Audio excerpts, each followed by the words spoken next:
Quincy City Council President, Ward 3 Councilor Ian Kane joining us for an update on the latest City Council meeting. Hi, Ian. How are you? I'm well, Joe. How are you? Doing great. Happy almost end of summer here. Right back at you. Started out with an interesting item on the agenda last night that hits close to home here at QAT. Yeah, absolutely. Why weren't you there? Where were you? Well, my day started at 4 a.m., so by that time of night, I'm in La La Land.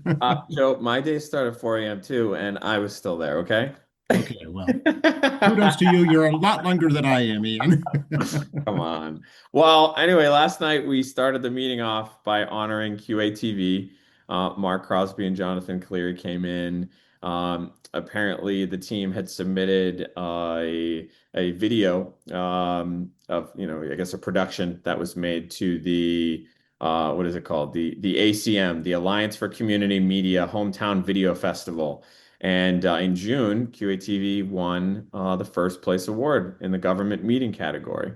So the award-winning content that was submitted for this award was the December 2nd, 2024 City Council meeting, where it featured a presentation, a public hearing, the honoring of Uncle Sam, and the regularly scheduled meeting. You might all at home remember that meeting, the December 2nd one. It was great.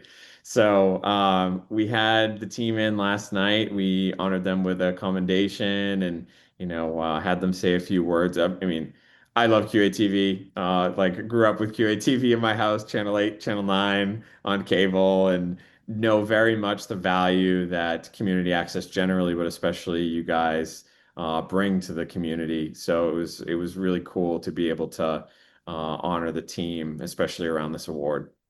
Well, we really appreciated it. To me, it's very meaningful because it's a direct reflection from the community that we serve, that we're doing our job, our intended mission. So it has a lot of meaning, even more so than some of the national awards. So thank you on behalf of everybody here. Yeah, you guys, I mean, there's no mistake that you all care about what you do. So I love that. And wish more organizations had that type of ethos baked in. And we're an open organization, so Quincy resident, if you're 18 or older, you can be a member here and do your own show on QATV, and we'll help you. So just to put that out there. That's great. Thanks. I guess you could say that was an award-winning city council meeting too, Ian, right? It was. I would actually, if I were you guys, I would submit that meeting of being honored for the award for the video that you put in. Okay, we'll make a check mark on that one. Yeah, that's like next level. That's meta. But thank you again for that recognition. Yeah, of course. Then we went into our regularly scheduled agenda. First, we had an appropriation that was submitted by the mayor for $1.23 million for sewer and drainage rehab improvements.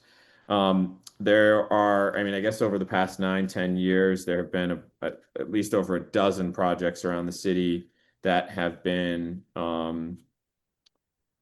improved sewer and drain rehab funded projects. So, just to name a few, Squantum School area drainage project, Sailors Home dredging project, the citywide MS4 outfall pipe rebuild, Butler's Pond drainage and dredging project, the town brook reconstruction, Manat Ave seawall, et cetera, et cetera.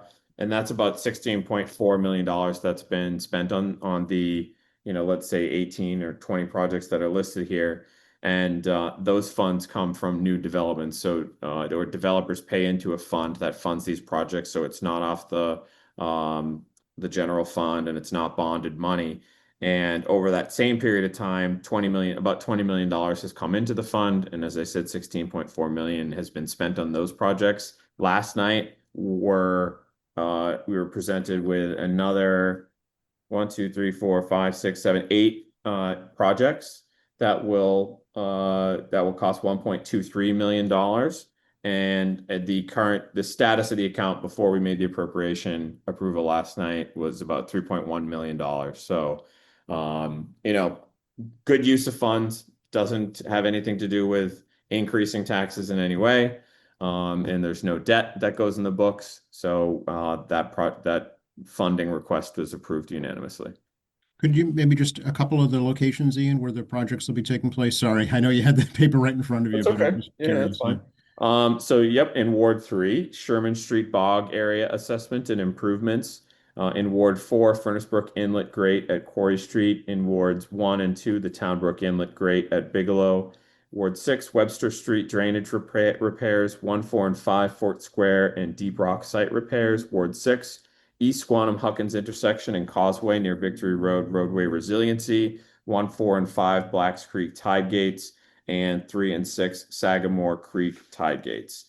Some of these are, sort of initial like feasibility and studies that will be, contracted out that would probably lead to larger projects, but at least it gets these, some of them are direct improvements to, or repairs.